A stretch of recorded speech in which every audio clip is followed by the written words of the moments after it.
Hi. I have a home for wayward dogs. This probably won't go real well. I have used the handle Quilly in creating a do-it-yourself activism effort on Blue Sky. It gave me a place to interact and observe and build on some concepts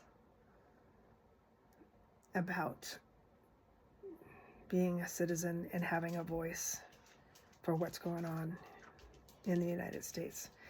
So now, a little over a year since the election, 2024, I've seen enough to know that my perspective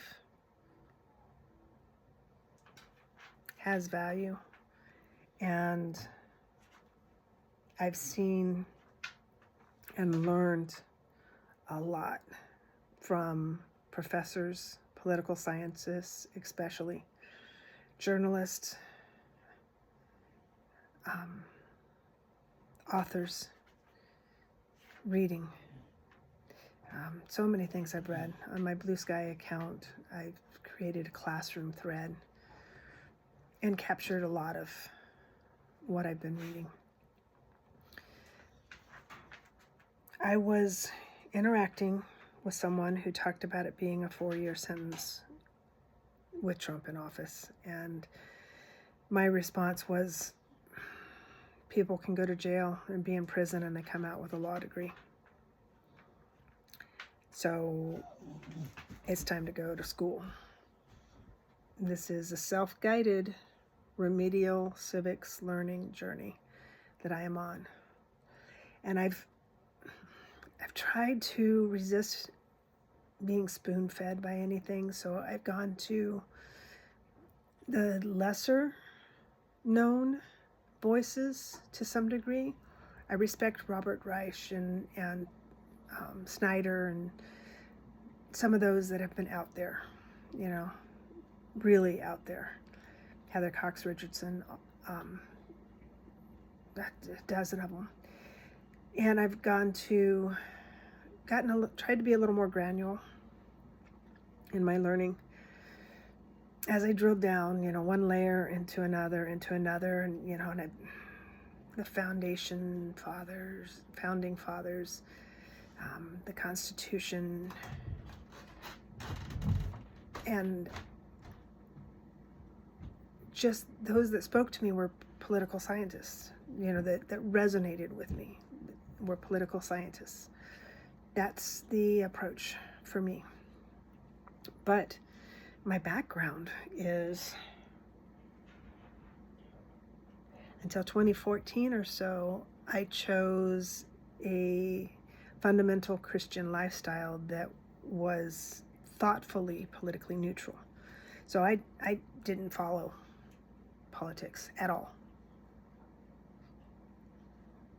And then Trump gets on the scene, and he's gaining popularity, and I'm just seeing this go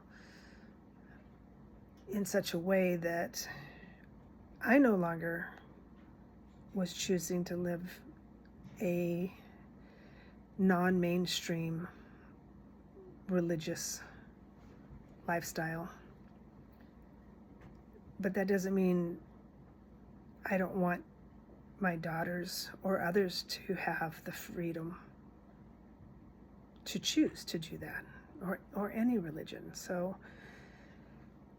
I felt compelled to vote for the first time in my life in 2016. I didn't vote for Trump. Prior to that,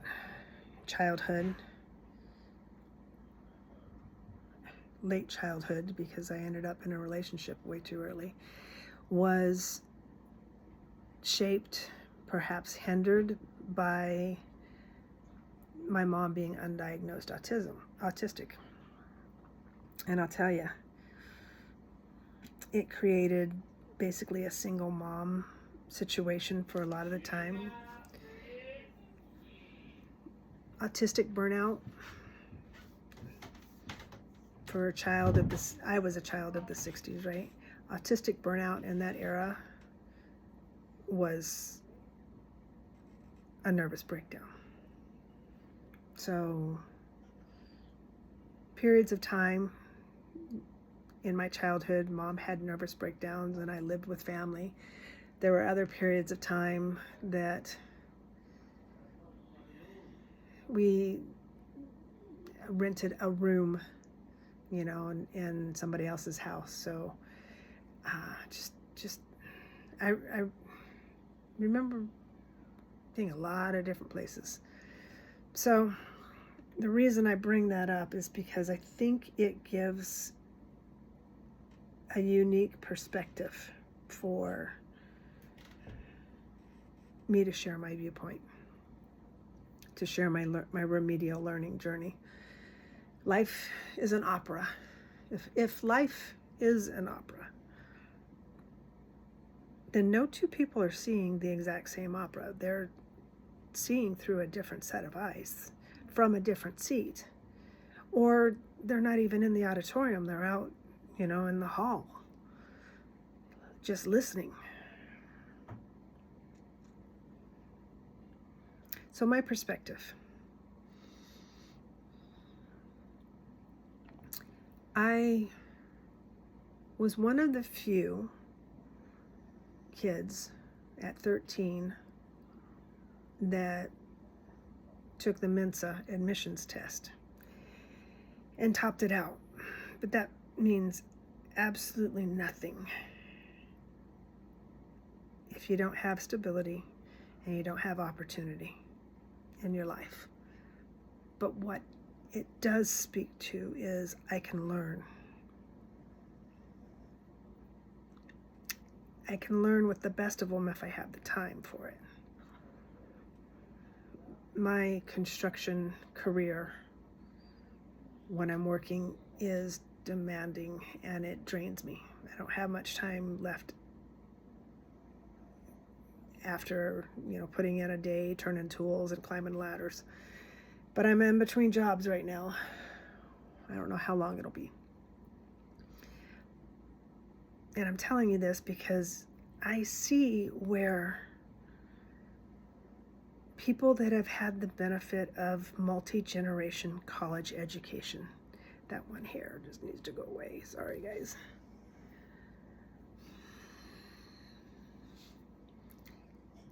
Gives a swaddling to your words, gives a sophistication perhaps to your style, your communication style, that leaves a lot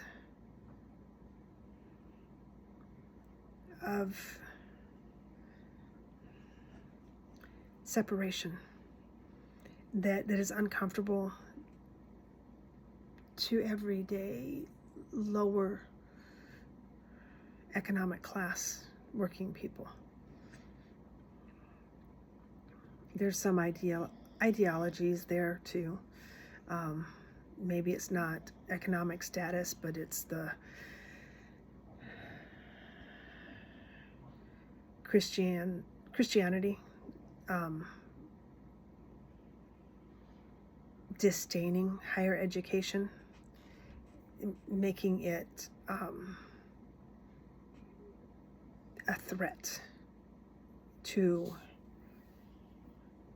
serving God. And I was given a gift of, did I tell you I'm working on a piano, right? So this is when I'm out of work, I still work with my hands, right? This is an old antique piano. In my basement dwelling, so to speak. It's basically a duplex. I and my husband and the wayward dogs live down here.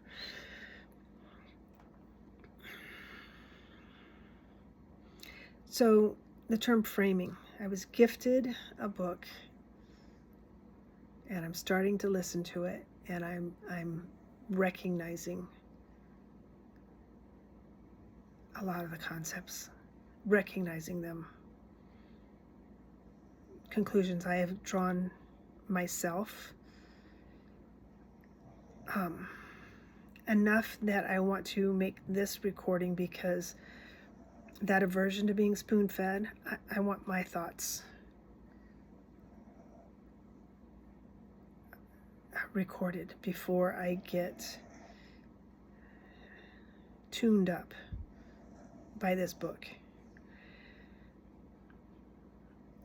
It talks about family values, and that is a concept that I have had in mind. I'll touch on that again in a minute. But just the use of the term and the concept of framing. If, I don't know who his audience is, but if you are a family that's English is your second language, or your parents' second language, and your culture is significantly different than white Anglo-Saxon Protestant American, then code switching is second nature.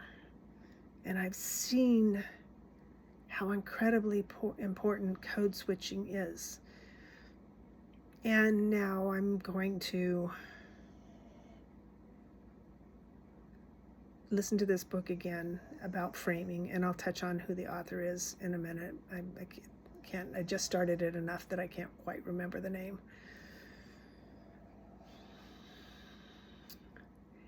Framing is code switching. It's adapting to your audience, or adapting to the environment, and doing what's effective in that environment. And I believe that that's going to have some really strong parallels to framing. So he touched on the family values. I have come to think of the GOP as masculine and the Democratic Party as feminine, and not necessarily a gender reference. I'm talking about masculine being aggressive, authoritarian, laser focused, and maternal, feminine being more maternal, caretaking, creative. Oh my God, the artistry, right? The feminine qualities creates beauty as a compulsive reaction around you. You know, if it's a garden, if it's flowers, if it's, you know, curtains in your house, you know, whatever it is. It may not necessarily be on a canvas, the artistry, you know, may not be a musical instrument, but it's creating beauty that wasn't there before, is a feminine quality. So I think we're gonna discuss that further in this book. And that brings me to kitchen table civics with Quilly. And working on rebuilding my piano.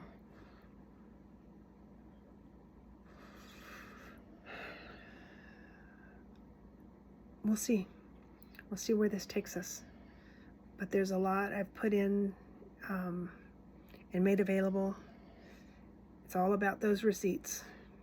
All about the receipts. What's my source of information? I don't know how I'm going to do this with YouTube. I'm going to have to learn a little bit about it. This is my introduction. Kitchen table civics with Quilly. Welcome aboard. I hope you're patient. I hope you're curious. I hope you have faith in renewing American democracy. Thank you.